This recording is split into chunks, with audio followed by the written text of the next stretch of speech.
Ka-Shing's C.K. Hutchison to sell Panama Canal ports to BlackRock as part of $23 billion deal. C.K. Hutchison Holdings, a Hong Kong-based conglomerate controlled by billionaire Ka-Shing, has agreed to sell a majority stake in its Panama Canal ports to a BlackRock-led consortium. This comes after U.S. President Donald Trump raised concerns over perceived Chinese influence on the critical trade waterway. C.K. Hutchison said late this past Tuesday that it's selling a 90% stake in its Panama Ports company to BlackRock and its Global Infrastructure Partners unit, as well as Terminal Investment, the port unit of Swiss billionaire Gianluigi Aponte's shipping giant MSC. Panama Ports Company operates the ports of Balboa and Cristobal in the pro-U.S. country, which are located at either side of the Panama Canal. Balboa is on the Pacific Ocean end, and Cristobal is on the Atlantic Ocean side. The deal also involves C.K. Hutchison divesting an 80% interest in Hutchison Ports, which operates 43 ports in 23 countries, the company said in a statement. The deal is worth $22.8 billion and will earn C.K. Hutchison cash proceeds of more than $19 billion if finalized, according to the statement. The consortium has agreed that negotiations will be on an exclusive basis for 145 days. Welcome to another episode of Awakening Podcast, where I provide the Chinese perspective on global geopolitical related issues. Today, we are going to talk about a significant development in the Chinese-US competition.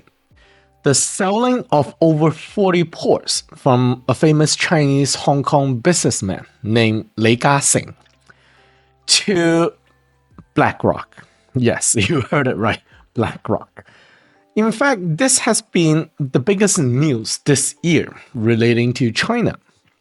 Well, the biggest bad news, that is, for China. I kind of waited 2 weeks before making this video, mainly because the Chinese government did not come out initially with a response, giving people the illusion that this is somehow approved by the Chinese government before the announcement. But earlier this week, the Chinese government came out screaming, absolutely mad. The center of attention focused on a Hong Kong newspaper, 大公报, which is like a pro-Chinese government newspaper, They released 4 consecutive headline articles criticizing the deal. In addition, the Chinese official government website even openly forwarded this article on their website, showing that this is their position and basically a message from the Chinese government. What I'm about to do is to read you one of this article, the most shared one, so you can get the sense of it, It's not very long. It is in Chinese, but I translated it for you. So imagine this is Xi Jinping himself who wrote it and speaking to his fellow countrymen. The title of this article, Don't be naive, don't be foolish. Here we go. My administration will be reclaiming the Panama Canal, and we've already started doing it. The world is undergoing rapid and dramatic change. The strategic rivalry between China and the United States is becoming more intense by the day. It's like navigating stormy seas. The US sees China as its main competitor and is doing everything it can to suppress and contain China's rise. And now, a major development has caught global attention. Hong Kong-based C.K. Hutchison Holdings recently announced that it has reached a preliminary agreement with a consortium led by BlackRock to sell 80% of its port assets. This deal includes 43 ports across 23 countries. Most critically, 2 key ports on both ends of the Panama Canal, Balboa and Cristobal. Some people claim that this is just a regular business transaction. But is that really the case? Look at the timing. In January, right after taking office, Trump declared that China was controlling the Panama Canal and boldly stated that the US would take it back, even suggesting military action if necessary. Shortly after, US Secretary of State Marco Rubio rushed to the Panama to exert pressure. Then, just before Trump's first speech to Congress, news of this deal broke. Are we really supposed to believe this is all just a coincidence? What kind of transaction is this? This is not just business as usual. Some Western media outlets have already exposed key details. Reports indicate that BlackRock CEO Larry Fink, who has close ties to Trump, visited the White House to personally update him on the deal. No wonder Trump bragged about it in Congress, calling it a big deal, and boasting that the US didn't let Panama fall into China's hands. Clearly, the US government does not see this as just another commercial transaction. This was direct interference, an aggressive geopolitical maneuvering to strengthen Americans' dominance. Many people online are pointing out the enormous implications. The Panama Canal is one of the world's most critical shipping routes. 6% of global maritime trade pass through it. China alone accounts for 21% of that traffic, making it a crucial artery for trade with Latin America and the Caribbean. If the US Americanize and politicize the canal, they will undoubtedly use it as a tool to push their own agenda. China's trade through the region will be at risk.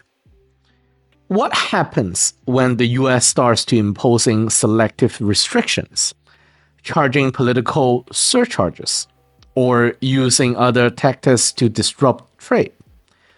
The cost for Chinese companies will skyrocket, and supply chain stability will be thrown into chaos.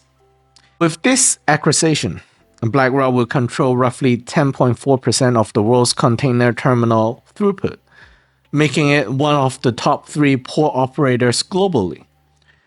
What's stopping them from using this power to squeeze out Chinese shipping companies and raise docking fee for Chinese cargo? This deal also leaves a gaping hole in the overseas network that Chinese firms have spent years building, giving the US a massive advantage in dismantling China's global economic influence. Some analysts warn that Washington could use this deal as a blueprint for more political takeovers of ports worldwide, tightening control of global maritime choke points. If that happens, where will Chinese ships even be able to dock freely? And if you think this is an exaggeration, think again. A leaked draft of a new US executive orders reveals plans to impose special docking fees on Chinese vessels and pressure allies to follow suit or face American retaliation. If these moves succeed, they won't just harm China's shipbuilding and shipping industries, but also shake the entire Belt and Road Initiative, disrupt global trade flows, and weaken Hong Kong's status as a leading international trade hub. This is hegemony disguised as a business deal.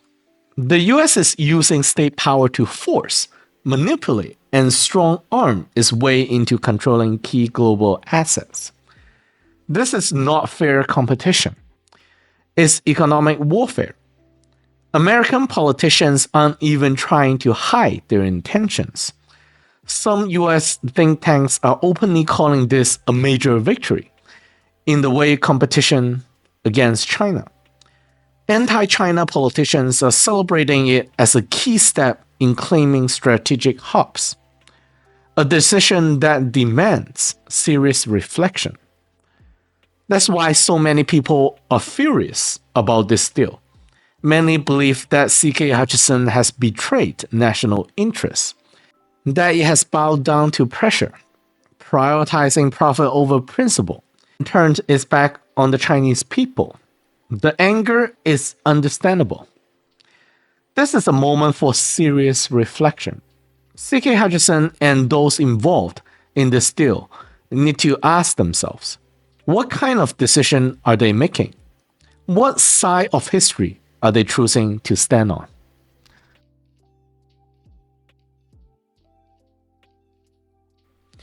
Okay, that's the article. Not a bad piece of writing.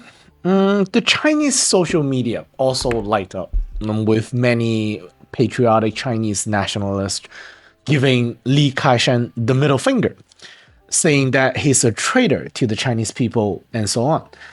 Even the Hong Kong ex-mayor came out angry and condemned this business deal. The existing mayor of Hong Kong, however, knowing that this is a sensitive issue, chose his words more carefully, claiming that the transaction need to obey laws and regulations before it is allowed to go through. He obviously doesn't want to anger either the Chinese or the US leaders. For people who do not know who Li Ka-Shing is, he is a very famous entrepreneur, a legendary investor, equivalent to someone like Warren Buffett here in the United States. He made his initial fortune by manufacturing and selling plastic flowers like these ones in Hong Kong. He was very well received in China as well, with personal relationship with almost all previous Chinese leaders, including Xi Jinping. I think the British know him very well too. He used to own the UK mobile carrier O2. Now, this is definitely a complicated issue. Let me first try to defend Mr. Li Ka-Shing's position, all right? First of all, Li is a businessman, not a politician. If he's able to sell those ports for 22 billion US dollar, it will generate a healthy profit for him and his company. As a businessman, his loyalty, lays with his shareholders, right? Second, US is threatening Panama, including potential military intervention, which US has done multiple times in history. In fact, if you guys check history, the country Panama won't even exist unless, US intervened back then. It is basically a country created by the United States. This is a situation he doesn't want to be in. So it might be better to sell the real estate before US take control over it for free. Again, it is a sensible and responsible thing to do for his shareholder and for his company. In addition, if he doesn't comply, the United States might place sanction on him and his other companies, ruining his entire family legacy. I mean, he's a 96-year-old man. How much of a fighting spirit will you have when you are, 96 years old? So at least me and my father, we don't really blame him that much.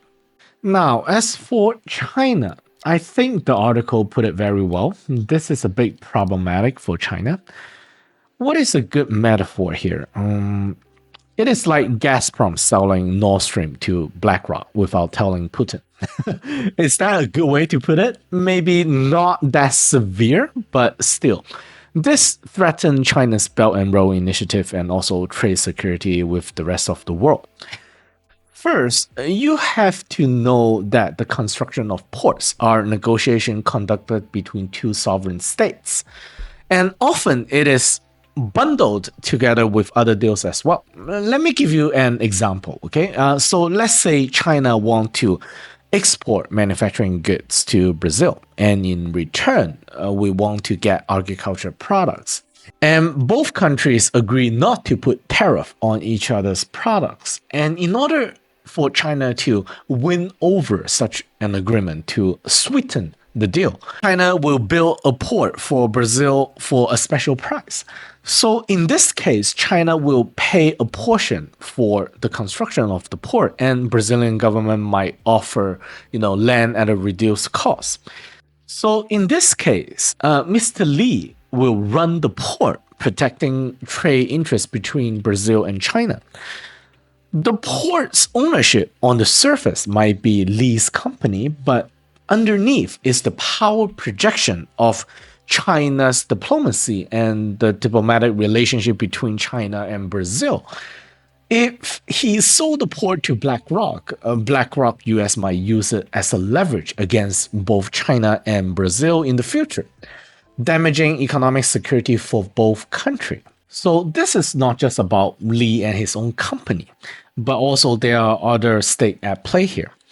Secondly, China cannot really stop the transaction directly because the holding company of those ports are located in Cayman Island. It is not within the jurisdiction of China.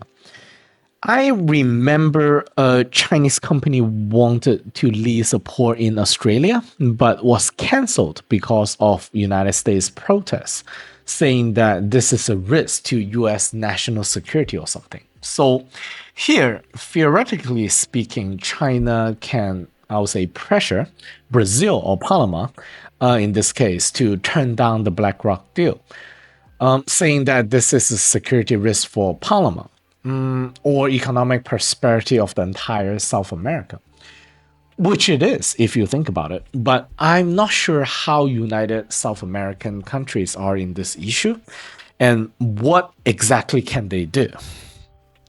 Furthermore, very important, I'm not sure if I said it before, these ports can be used by China to arm other countries with Chinese-made military equipment. This can potentially help these countries to gain the military capability to gain more independence, deterrence against, let's say, US and other colonial power, especially countries in Africa and South America against colonial threats. I'm not saying China is currently doing it or will do it, but it is a possibility, and US is not going to like that. But now, if BlackRock owns those ports, it will be much more difficult to arm those countries. Last point here.